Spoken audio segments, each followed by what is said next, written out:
Hello and welcome to my studio. I'm Noemi from Pigeon Art and today we're going to be painting. We're going to be painting this sketch that I did using ink and a fine liner and a tiny bit of watercolor, just for one little spot. Because when I did this sketch, it was from a photo from a book, I don't want to have any issues with copyright, so I'm going to be making a few changes. I'm going to be using this photo that I took in Wales. Just take some inspiration from both, basically, and that way we shouldn't have any issues with copyright. I haven't used this kind of ink in a very long time and I don't really remember how to use it, so we're going to be learning, we're going to be relearning how to do it. I know it can be a bit difficult to use and it can look a bit patchy, so I'm hoping to avoid that. Anyway, straight into it. Okay, so I'm going to start by doing a couple of tests. So I'm using the Faber-Castell, which I absolutely love, but I haven't tested it with ink. So I'll just draw that on. I haven't pulled out my ink either. Okay, so I couldn't for the life of me find a color palette. Might not have any anymore, I don't know what happened to them. But I've got this plastic thing that we'll just have to do. Let's just try that over here. It's impossible to tell. It's dried ink, thank goodness. I'll let that dry. Okay, so that's fine. I'll just do some quick thumbnails and I might just keep that sort of wooden decrepit door, and then I think I'll make the stone still look kind of old but bigger, which will also be a bit of a relief, to tell you the truth, like in my photo. So if I do that and then I decide how dark I want it to be. Oh, it's too dark.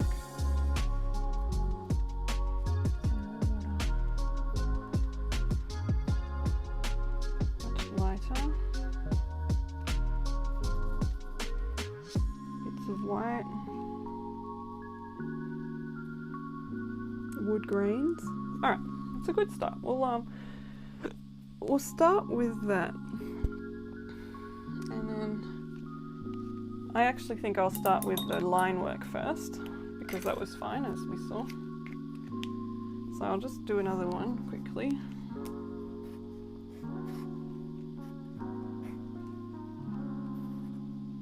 So I'll just do one base color, and once that's dried I can add some darkness. Ooh, okay, let it dry. Ink bleeds like in watercolors apparently. It's been so long since I've used it, I've forgotten. So that's good to do that on the thumbnail.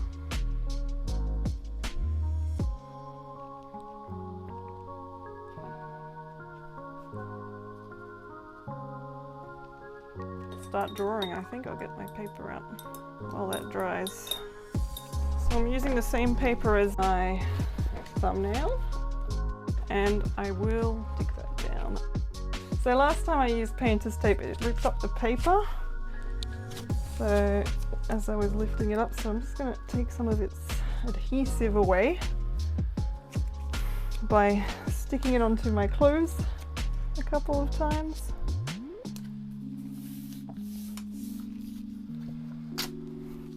Nope, it's terrible. Oh well, too bad. And then up here I'm going to just put a massive beam like that. I think I'm ready, at least for the door, to go in with the line art.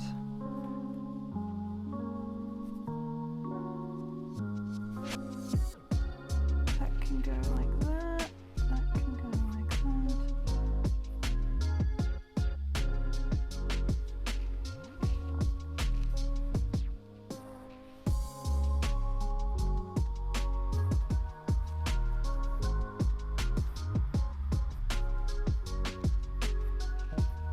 Don't know how much detail to add in before I put in some ink.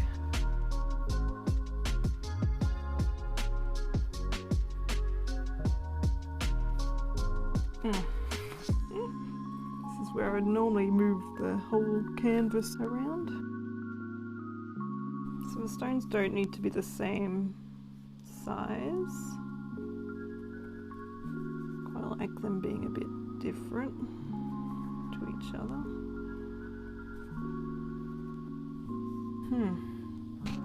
I'm not going straight. It's a bit annoying. Maybe I can fix it that way. I've used this pen so much I think it's running out.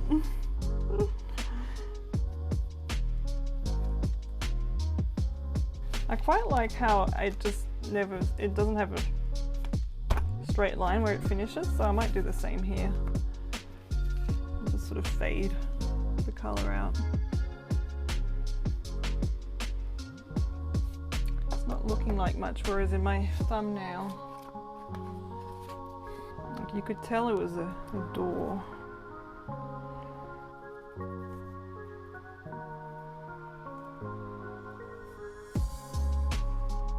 So I'm going to add the really dark bits here now. I'm going to have time to dry while I draw the rest of the stones, so that'll be good. I shouldn't have any bleeding when I do the rest. I might need a second coat. That was probably a really dumb idea, because now if I work over here I'm going to put my hand in the paint.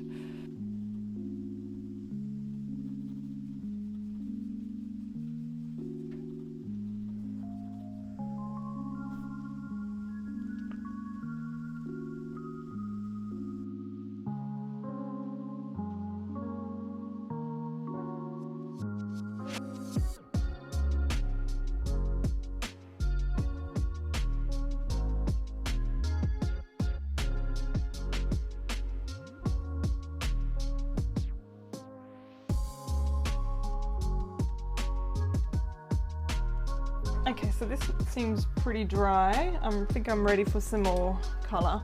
I'm going to add a really light wash over the door, because that's what's going to be the lightest thing on here.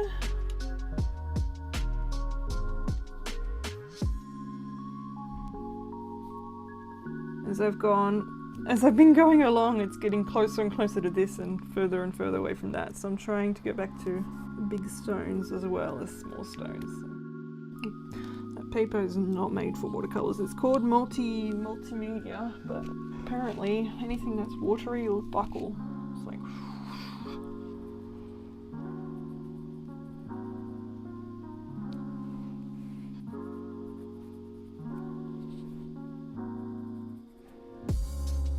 to make a fair bit of it, because it's a big area to cover. That's too dark. I mean, I'll get to that darkness in some spots, but it's probably a little bit better. Just a little bit more. Oh, okay, that's the same color. It's the same tone as the door. Here we go, that's a bit better, I think.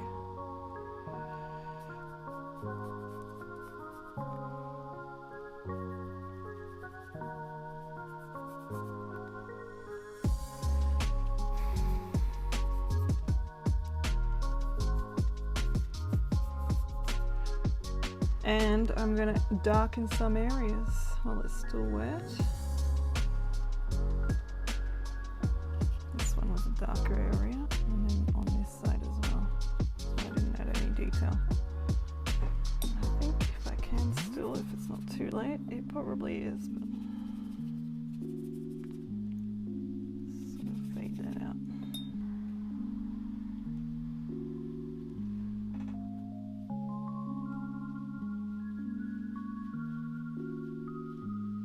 While it is still wet, I will add a bit of darkness under in some of the random ones. Just trying to even it out a little bit. I'll do the big contrasts later. I might add a bit more darkness actually. Again, another layer of darkness.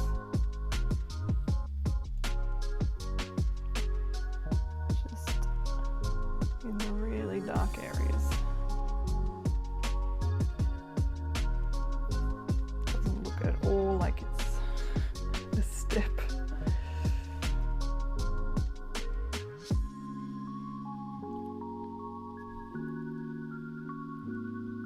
Yes, I'm going to let that dry and come back, see how we go, I think, because I think it needs a fair bit of detail to be added on top, but it's going to bleed if I do it now.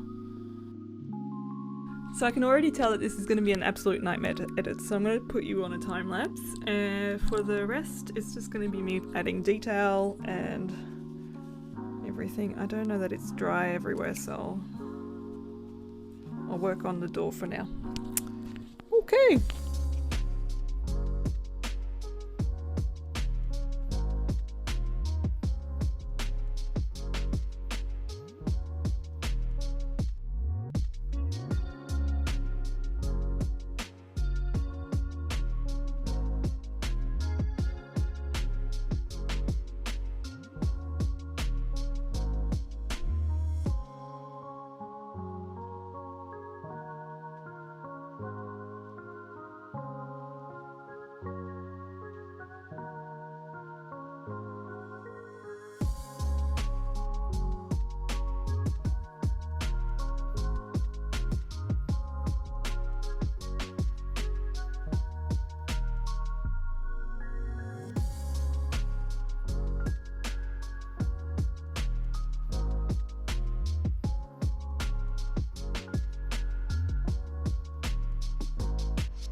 Thank you so much for watching. I hope you enjoyed this video, and if you did, feel free to give it a like. I upload every Sunday with art, DIY and sewing videos, so I hope to see you then.